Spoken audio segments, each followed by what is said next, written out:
যুক্তরাষ্ট্রে এমন একজন ব্যক্তির সন্ধান পাওয়া গেল যে নাকি একা একটা শহরে প্রায় 40 বছর ধরে বসবাস করে আসছেন। তবে এই শহরটি একটি ভূতের শহর এবং যার সন্ধান পাওয়া গেল তার নাম জানা গেছে বিলিভার। তিনি বিগত 4 দশক ধরে যুক্তরাষ্ট্রের কলোরাডো রাজ্যের জনহীন একটি অঞ্চলে সম্পূর্ণ একা বসবাস করে আসছেন। আর এই অঞ্চলটির নাম হচ্ছে গথিক।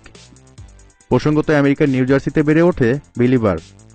তিনি 1972 সালে প্রথম গথিক অঞ্চলে আসেন।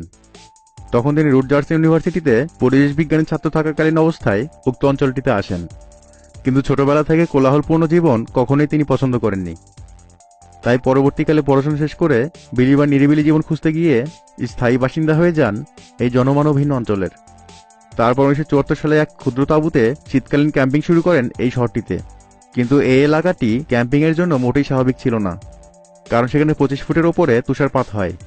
তবে ভাগ্যক্রমে বিলিভার একটি পরিত্যক্ত খনি খুঁজে পেয়েছিলেন, তাই প্রাণে বেঁচে যান এই ভয়াবহ শীতের হাত থেকে।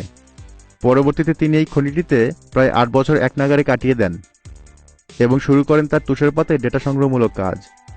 তবে এ ব্যাপারে বিলিভারের বক্তব্য, সে সময় আসলে তার কিছুই করার ছিল না, শুধু কৌতূহলের বশেই তিনি তথ্য সংগ্রহ শুরু করেছিলেন।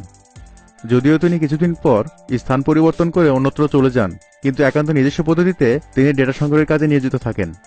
তাই তার অপেশাদারী গবেষণাও চলতে থাকে।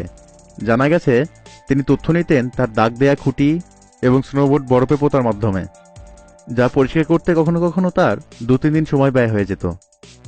বর্তমানে গবেষকদের কাছে তিনি অত্যন্ত মূল্যবান এক ব্যক্তি হিসেবে গণ্য। এর কারণ হচ্ছে 65 বছর বয়সের এই ব্যক্তির নিখুঁত হিসাব, যাতে রয়েছে পর্বত থেকে ধেয়ে আসা তুষারঝড়ের বর্ণনা। ভিডিওটি ভালো লাগলে অবশ্যই লাইক, কমেন্ট এবং শেয়ার করবেন। আর হ্যাঁ, অবশ্যই সাবস্ক্রাইব করতে ভুলবেন না। আপনি যদি সাবস্ক্রাইব না করেন তাহলে আমাদের পরবর্তী ভিডিওটি আর আপনি দেখতে পারবেন না। সুতরাং অবশ্যই সাবস্ক্রাইব করুন এবং আমাদের সঙ্গে থাকুন। ধন্যবাদ।